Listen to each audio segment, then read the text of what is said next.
Pozvánka do Pruského.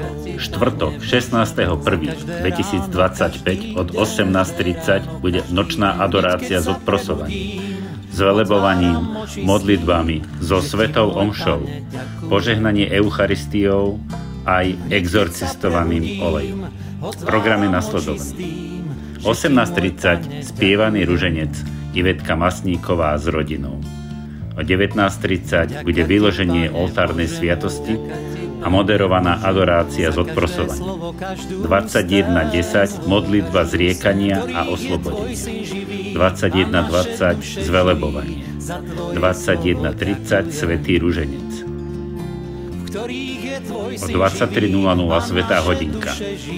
O 24:00 bude svätá omša. Celebruje otec Janko Rusnák. O 3:45 litánie plus modlitby. O 1:00 ráno záverečné požehnanie so sviatosťou oltárnou a exorcistovaným olejom. Pozývame vás k osobnej účasti. Tešíme sa na každého z vás. Nočná adorácia. Navštevuj ma a zotrvávaj so mnou v noci a ja budem pracovať pre teba počas dňa. Až v nebi spoznáš hodnotu takto strávenej hodiny, prichádzaj preto ku mne. Navštevuj ma a zotrvávaj so mnou v noci a ja budem pracovať pre teba, s tebou a skrze teba počas dňa.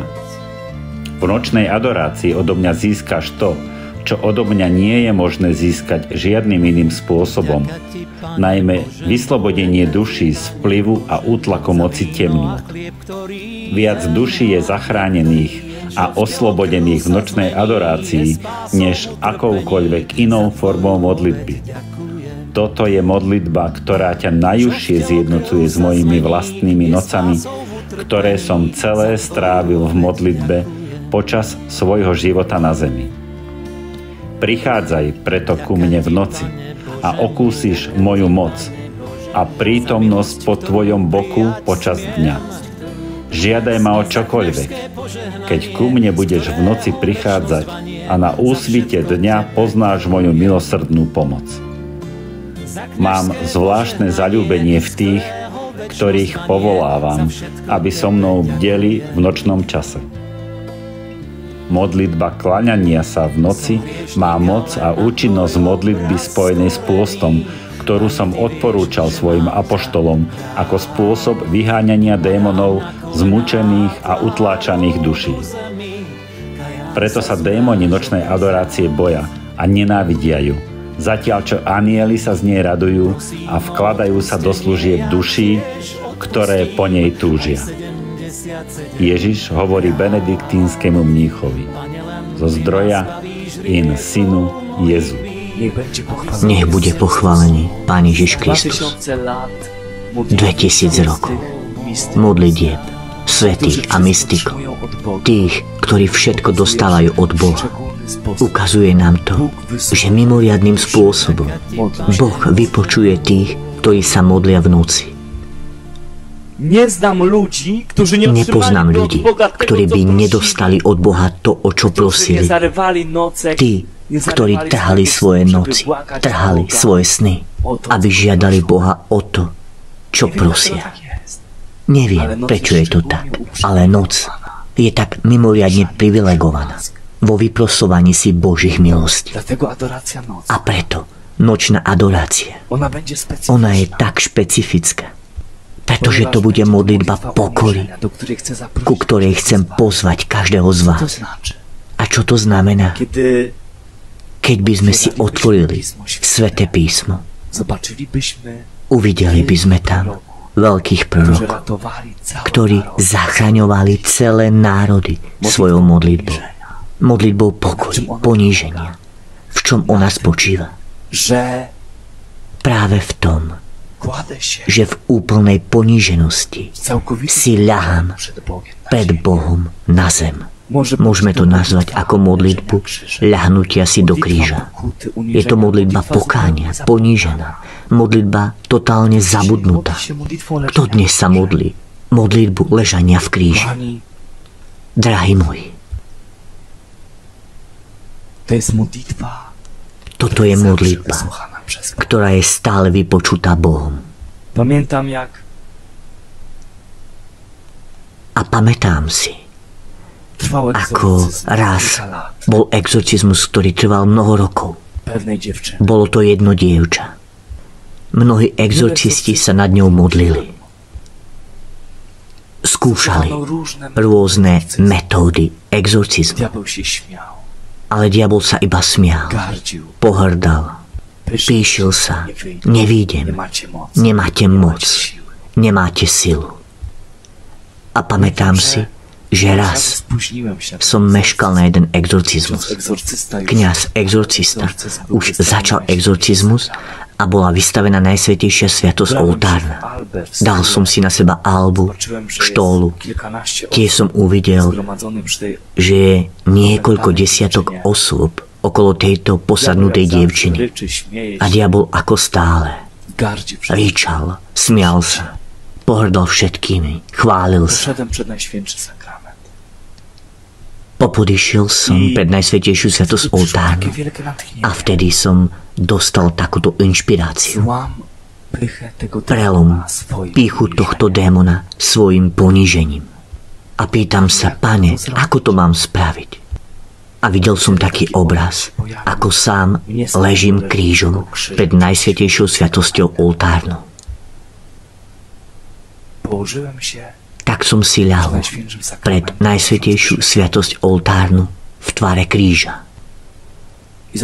A začal som odprosovať najsám prv za svoje hriechy, potom za hriechy tohto dievčata, za hriechy jej rodiny. A zrazu som začul obrovské ričanie. Kto sa ti takto kázal modliť? Vstávaj, hneď vstávaj. Hrozné ričanie, zavíjanie. A keď to uvidel exorcista, hovorí, všetci si ľahajme pred Bohom v tvare kríža, v úplnom ponížení. Keby ste tak mohli vidieť, čo sa tam dialo. Doslova celé peklo v tomto dievčati strašne zavíjalo, vrieskalo, kričalo. Vy ma mliaždite, mliaždite ma. Čo to robíte? Kto vás takto naučil sa modliť? Odkiaľ viete, že je to takto potrebné? A o niekoľko desiatok minút to dievča bolo úplne oslobodené. A tento exorcizmus pritom trval niekoľko rokov. A stačilo niekoľko minút takejto modlitby. Akú obrovskú silu má táto modlitba? Kostol svätého Petra a Pavla apoštolov v Prúskom. Na mieste terajšieho kostola stál voľakedy menší kostol. Ten postavili začiatkom 13. storočia, ako o tom svedčí kameň v hlavnom oltári s vyritým rokom vzniku 1221. Pretože časom nestačil pre potreby tejto veľkej farnosti, kostol v roku 1769 zmúrali až po múry svätyne, ktoré tvoria kaplnku terajšieho kostola. Na mieste zbúraného kostola miestny gróf František Xaver Koenigsegg s manželkou Sidóniou, rodinou Esterházyovou spolu s miestnymi farníkmi postavili nový kostol. Stavba trvala 10 rokov. Je postavený v neskorom barokovom slohu, priečelie je vyzdobené bohatou štukovou rokokovou ornamentikou. Kostol sa vyznačuje ojedinele vzácnou jednotnou architektúrou, ako zvnútra, tak i zvonku. V roku 1880 bol kostol zreštaurovaný pri príležitosti storočnice tohto chrámu. Hlavný oltárny obraz vyobrazuje svätého Petra a Pavla apoštolov, patrónov kostola. Ľavý bočný oltár je zasvetený svätému Joachimovi a Anne, rodičom Panny Márie. Obraz nad týmto oltárom predstavuje Šimona Štoka, ktorý prijíma škapuliar od Panny Márie. Pravý bočný oltár je zasvetený svätému Jánovi Nepomuckému, autorom je Jozef Zanussi. Sochy predstavujú svätého Augustína a svätého Karola Boromejského. Tento oltár dal na vlastné náklady vybudovať vtedajší farár Anton Datel neskorší nitriansky biskup. V kaplnke je oltár s obrazom svätého Františka Xaverského spolu s hrobom svätého Vincenta. Zaujímavosťou tohto farského kostola sú relikvie svätého Vincenta. Ich príchod do Pruského sa spája s vtedajšími majiteľmi prušťanského panstva. Jeho majiteľ, gróf František Xaver Koenigsegg, ich dostal ako dar od pápeža, ale z Ríma si ich musel doniesť sám. Preto poveril istého veriaceho človeka z Bohuníc, ktorý často putoval do Ríma k hrobom apoštolov svätého Petra a Pavla, aby ich priviezol do Pruského. Stalo sa tak v roku 1777. Grof bol veľmi prekvapený, keď sa dozvedel, že relikvie sú už pri mestečku a vezú ich na jednoduchom rebrinovom voze. Preto hneď poslal svojich sluhov aj s lepším vozom, aby ich naň preložili a v slávnostnom sprievode ich doviezli do súkromnej kaplnky rodiny Koenigsegovcov v Pruštianskom kaštieli. Tieto sväté pozostatky tu zostali uložené dovtedy, kým nebol hotový oltár svätého Františka Xaverského v novom farskom kostole. Tieto ostatky sa tešia veľkej úcte a záujmu až do dnešných dní. Krásnym umeleckým dielom je aj kazateľnica, ktorá predstavuje loďku na mori života, a citlivo umelecky spracovaná krstiteľnica, ktorá zobrazuje krst Ježiša v Jordáne Jánom Krstiteľom. Veľmi hodnotným je aj pôvodný barokový orgán so skriňou, ktorý zhotovil známy slovenský organár Juraj Pažický z Rajca.